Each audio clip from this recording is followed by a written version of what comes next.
ഈശോയുടെ പ്രിയപ്പെട്ട സഹോദരങ്ങളെ, മത്തായിയുടെ സുവിശേഷം 9-ാം അധ്യായം അതിൻ്റെ 27-ാം തിരുലിഖിതം മുതൽ 31-ാം തിരുലിഖിതം വരെ ഒന്ന് വായിച്ചു നോക്കുക. വളരെ ഇൻട്രസ്റ്റിംഗ് ആയിട്ടുള്ള കുറച്ച് കാര്യങ്ങൾ നമുക്ക് അവിടെ കാണാനായിട്ട് സാധിക്കും. ഈശോ അതിലൂടെ കടന്നു പോകുമ്പോൾ 2 അന്ധന്മാർ അവൻ്റെ പുറകെ വന്നിട്ട് പറഞ്ഞ് പ്രാർത്ഥിക്കുകയാണ്, ദാവീദിൻ്റെ പുത്ര ഞങ്ങളിൽ കനിയണമേ. ഈശോ അവിടെ പെട്ടെന്ന് അവർക്ക് ചെവി കൊടുക്കുന്നില്ല. ഈശോ ഭവനത്തിലേക്ക് പ്രവേശിക്കുന്നു.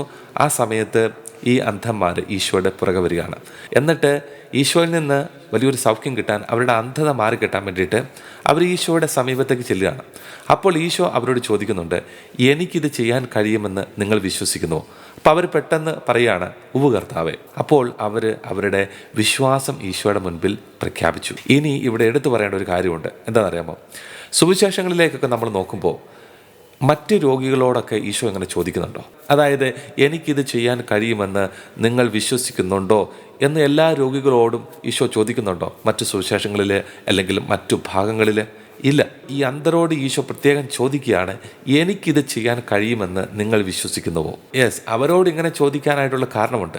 വിശുദ്ധ ബൈബിളിൽ അന്ധത എന്ന് പറയുന്നത് ഒരു കാഴ്ചയില്ലായ്മ മാത്രമല്ല, ഒരറിവില്ലായ്മയും കൂടിയാണ്. ദൈവത്തെ തിരിച്ചറിയാൻ പറ്റാത്ത അവസ്ഥ, ദൈവത്തിൻ്റെ ശക്തിയെ തിരിച്ചറിയാൻ മനസ്സിലാക്കാൻ പറ്റാത്ത അവസ്ഥ, ഇതിനെയും കൂടെ സൂചിപ്പിക്കുന്നതാണ് അന്ധത. അപ്പോൾ അവരുടെ അന്ധത എന്ന് പറയുന്നത് അവരുടെ ശാരീരികമായിട്ടുള്ള കാഴ്ചയില്ലായ്മ മാത്രമല്ല, പകരം അവരുടെ അറിവില്ലായ്മ, അവരുടെ ജ്ഞാനമില്ലായ്മ, അവയും കൂടെ സൂചിപ്പിക്കുകയാണ്. ഇനി എന്തറിവാണ് ഇവർക്കില്ലാത്തത്? എന്ത് ജ്ഞാനമാണ് ഇവർക്കില്ലാത്തത്? ഈശോയുടെ മുൻപിൽ ഇവർ ആദ്യം പറഞ്ഞ ആ വാക്കൊന്ന് പരിശോധിച്ച് നോക്കണം. ആദ്യം ഈശോയുടെ മുമ്പിൽ ഇവരെന്താ പറഞ്ഞത്? ഇവർ പറഞ്ഞ ഇപ്രകാരമാണ്, ദാവീദിൻ്റെ പുത്ര എന്നിൽ കനിയണമേ എന്നാ പറഞ്ഞത്. ഇവരിങ്ങനെ പറയാനുള്ള കാരണം എന്താണെന്നറിയാമോ?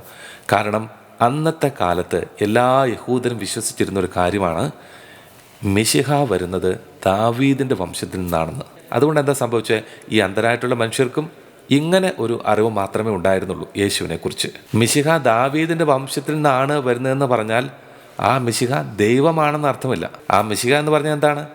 ഇസ്രായേലിനെ, യഹൂദരെ അവരുടെ ശത്രുക്കളിൽ നിന്നും വീണ്ടെടുക്കുന്ന വലിയൊരു രാജാവ് എന്ന് പറഞ്ഞു കഴിഞ്ഞാൽ ദാവീദിനേക്കാളും വലിയൊരു ശക്തനായിട്ടുള്ള രാജാവ്.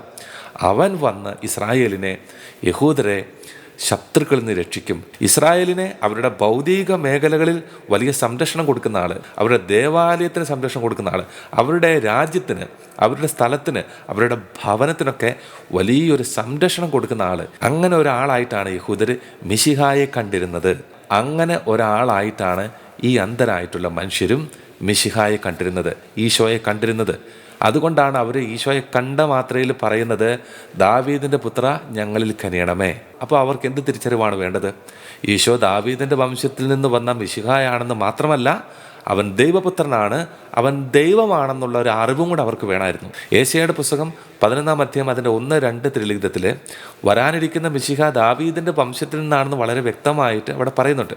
ഈ വലിയൊരു അറിവ് ഈ അന്ധന്മാർക്കുണ്ടായിരുന്നു. പക്ഷേ ഈ മിശിഹ ദൈവമാണെന്നുള്ളൊരു വലിയ ജ്ഞാനം, ആ വലിയൊരു അറിവ് അതവർക്കില്ലായിരുന്നു. ദൈവത്തിനാണല്ലോ സൗഖ്യപ്പെടുത്താൻ കഴിയുന്നത്. ആ വലിയ തിരിച്ചറിവാണ് ഈശോ അവരോട് ചോദിക്കുന്നത്. ആ ഒരു ജ്ഞാനം അല്ലെങ്കിൽ ആ ഒരു വിശ്വാസം അവരിലുണ്ടോ ഇല്ലയോ എന്ന് അറിയാൻ വേണ്ടിയിട്ടാണ് ഈശോ അവരോട് ചോദിക്കുന്നത്, എനിക്കിത് ചെയ്യാൻ കഴിയുമെന്ന് നിങ്ങൾ വിശ്വസിക്കുന്നുവോ?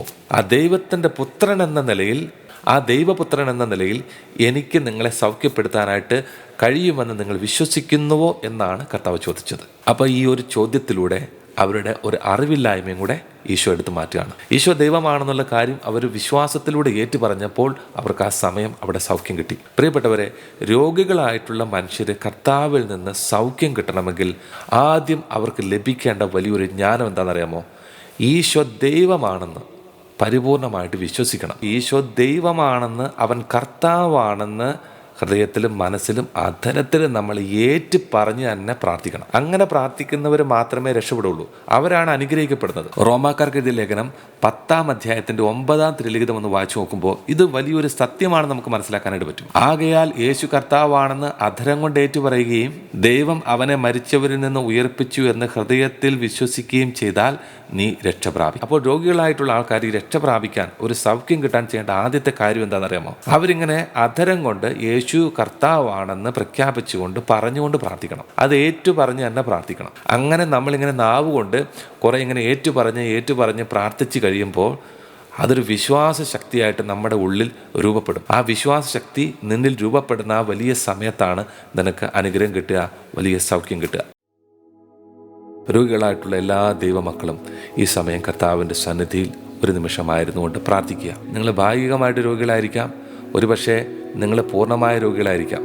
നിങ്ങളുടെ ഭവനത്തിലാണെങ്കിൽ, നിങ്ങളുടെ ഹോസ്പിറ്റലിലാണെങ്കിൽ, നിങ്ങൾ മറ്റേതെങ്കിലും സ്ഥലത്താണെങ്കിൽ, ആ ആയിരിക്കുന്ന സ്ഥലത്ത് കർത്താവിൻ്റെ സന്നിധിയിൽ വിശ്വാസം അർപ്പിച്ചുകൊണ്ട് പ്രാർത്ഥിക്കുക. ആദ്യം ഹൃദയത്തിലും മനസ്സിലും യേശു കർത്താവാണ്, യേശു ദൈവമാണ്, യേശുവിനെ സൗഖ്യപ്പെടുത്താൻ പറ്റും, യേശുവിനെ ശക്തിപ്പെടുത്താൻ പറ്റും എന്നുള്ള വലിയ വിശ്വാസം പ്രഖ്യാപിച്ചുകൊണ്ട് പറഞ്ഞുകൊണ്ട് പ്രാർത്ഥിക്കുക.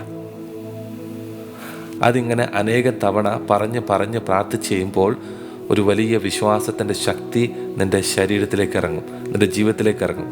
ആ വിശ്വാസത്തിൻ്റെ ശക്തി കൊണ്ട് കർത്താവ് നിന്നെ സൗഖ്യപ്പെടുത്തും. വിശ്വാസം കണ്ടപ്പോൾ ഈശോ പരിപൂർണ്ണ സൗഖ്യം കൊടുത്തു. ഈ വലിയ ഒരു വിശ്വാസ ശക്തി നമ്മളിൽ നിറയപ്പെടാനായിട്ട് നമുക്ക് പ്രാർത്ഥിക്കാം. അതിനായിട്ടൊരു ആശീർവാദം നമുക്ക് സ്വീകരിക്കാം.